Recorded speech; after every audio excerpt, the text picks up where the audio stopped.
different eras where they wanted to meet, to converge, to join, to be with each other. When you watch an anime like Baki, you know exactly what you're signing up for. It's a beautifully unhinged and absurd showcase of characters that embody the absolute pinnacle of human physicality, mixing real-world martial arts and technique, which is a wee bit of bullshit.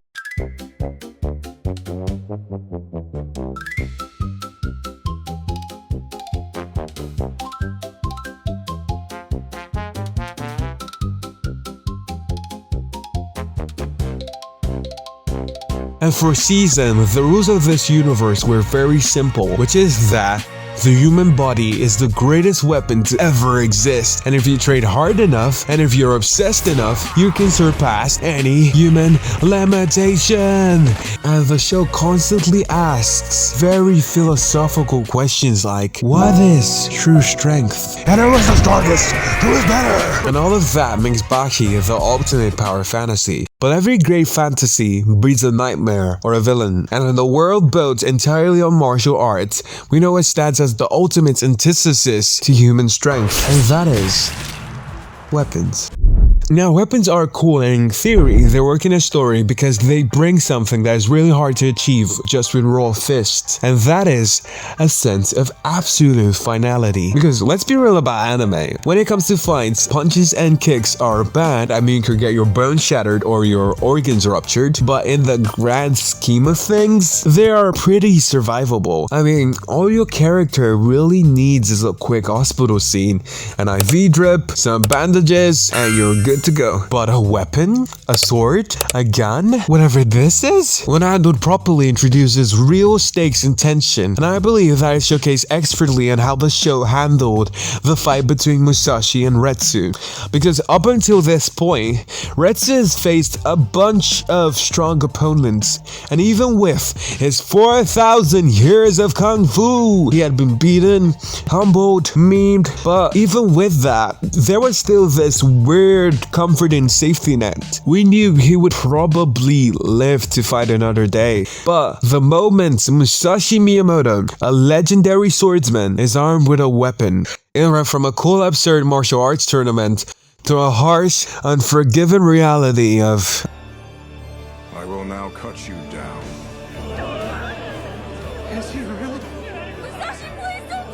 Now, I'm sure you can make an argument that the introduction of swords completely ruins what I said about the show's philosophy of human strength wins. I mean, if a weapon beats muscle, the power fantasy dies, right? Here's what I think the reason this fight actually worked and had tension was not necessarily because of the weapon, but because of who Musashi is as a character. Because let's look at Miyamoto Musashi. Musashi is a man from the Sengoku period, born into war and an era of pure survival. He was alive during the Great Battle of Sekigahara, an historic bloodbath involving over 160,000 soldiers, where a fight wasn't just an exhibition for an audience, but a desperate scramble between life and death. So Musashi didn't grow up learning martial arts as a hobby or a sport.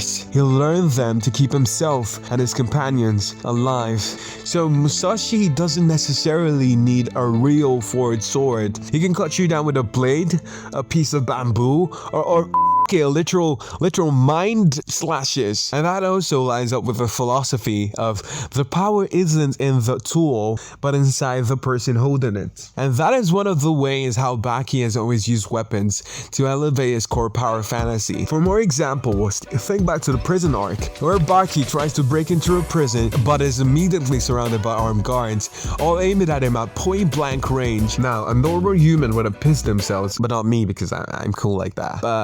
But on Baki, and he completely turns the tables with fear by threatening them, stating that unless they're able to hit him in the cerebellum, which is the part of the brain responsible for motor function, on their very first shot, he was gonna take them out before they take their next shot. Or look at Doyle, who literally survived an electric chair, which actually happened in real life, mind you, crazy. Or Pickles, a freaking caveman tanking bullets because of his hyper dense muscles. Or Anayama literally bending the gun barrel or whatever bullshit shit. Or that one guy that just shot himself for like the fun of it. My point is that Baki has never taken weapons seriously. They're just basically used to aura farm. They were just a measuring stick to show us how ridiculous these guys are. And that's how the series easily took something that was the ultimate antithesis to the power fantasy and turned it around and used it to elevate its own narrative, keeping the core philosophy of human strength completely intact. So then, with all that praise, so what do I mean when I say weapons are the death of Baki, or whatever my title was? I hope I didn't change my title, because while I can agree that Musashi used his mastery of the weapon in a way that still respects the logic of the show, this new season brings back a character who uses weapons as a direct insult to the fighter and the core philosophy of Baki. And that man's name is Motobe Izo. Motobe. Now, this new season's gimmick is trying to inject weapons in a different and more respectable way to increase the stakes of the show. And I think that was really handled well in the introduction of Musashi Miyamoto, because it was still in line with the philosophy of Baki. But Motobe, on the other hand, is a big evidence on how this could be a failure and kill the show's logic when not handled correctly. Because Motobe is a character who basically appears out of nowhere this season. The last time we saw him do anything of significance was way back in 2018. So I seriously just spent the first few episodes trying to figure out who he even was. Now, Motobe's purpose is that he's meant to be another character like Musashi that is used to inject weapons back into the show. Because before, as I said, the weapons were just used for aura farming. And honestly, the problem isn't really in his inclusion. It's how the story desperately forces this unearned, hyper-inflated self-importance onto his character, and how the show handles it in the worst possible way. So all throughout the arc, he wanders around artificially injecting himself into every single plot point. And what's even more annoying is that he keeps repeating the exact same phrase of, I'll protect you all. I will protect you. The only one I don't protect. That's the reason why I feel this duty to protect all of you. Who the is that guy? Who the is that? You know damn well who I am. Who the fuck is that? Oh my god. which I'm forced to believe is driven by a horrible savior complex. Because protect who exactly? Anything gets more ridiculous when he literally jumps right in the middle of the most anticipated fight of the entire season of Yujiro Hanma, the strongest man, versus Miyamoto Musashi, a legendary swordsman. And Motobe jumps in the middle of an attack, and he claims that if I hadn't stepped in and stopped them when I did, the ogre likely would have been cut down. So he's trying to say that he saved Yujiro. This guy saved Yujiro. You guys really need to understand how dumb this is. This is a guy who hasn't been relevant in almost a decade. And I know I haven't really watched Baki the Grappler, but I know even then he was just cannon fodder. So you're telling me this guy saved Yujiro, the strongest man on the planet, and we're not even gonna talk about how that didn't even kill him. Not even you're trying to say, he's trying to say. All this shit has been said by him.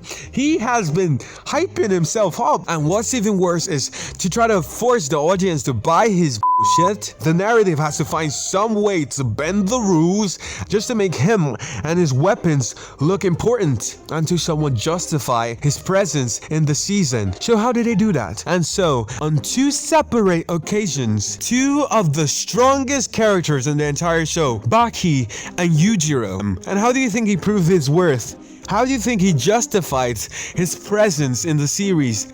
Does he reveal some kind of legendary hidden martial arts technique that uses gravity and pressure points? I would like to show you how he justifies his presence in the show.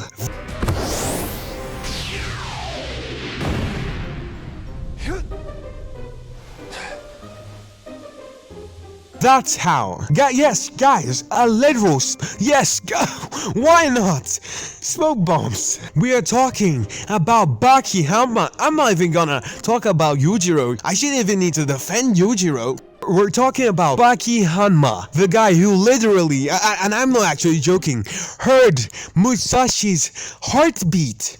He heard it. He heard it from an underground cave. An underground basement. He heard someone else's heartbeat.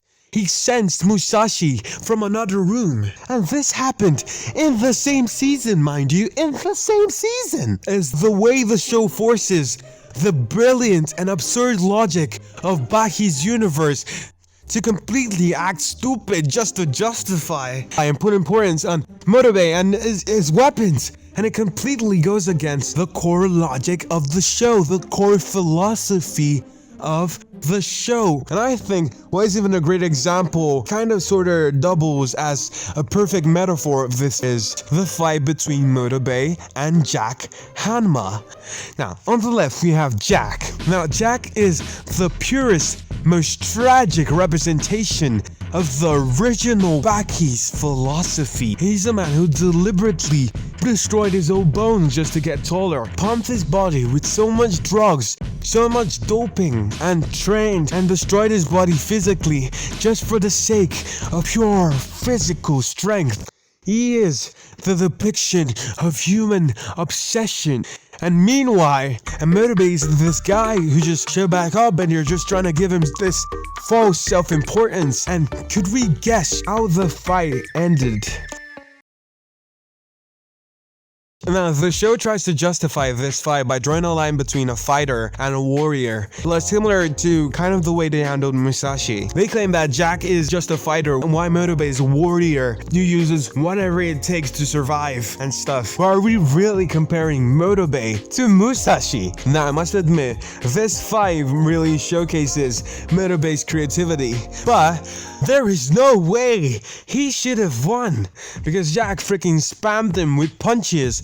Like, punching with enough force to literally crack walls. The show just ignores that and just says, oh well, he's wearing bulletproof, you know, bulletproof. He wore Kevlar, right? This is just a blatant example of the show giving Motobe this plot armor to try to justify his presence. And it's so annoying because Jack, this poor guy, spends his entire humanity and the story just rewards Motobe for a vest. He completely goes against what Baki is. And after watching that final blow and how they tied Jack like a chicken, I just left this incredibly empty taste in my mouth, because it forces this heartbreaking question of what is the point of strength? What is the value of human obsession and sacrifice and discipline? If someone could just simply put a vest on and invalidate it, it definitely felt like the death of the power fantasy.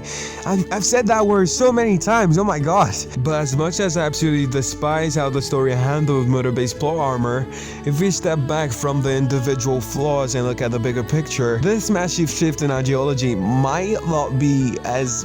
It was just handled really badly, but still under the messy execution, it still introduces a core question that was heavily pondered on by Kyoretsu and his master. How do you, a guy with bare hands, go against a highly skilled person holding a weapon?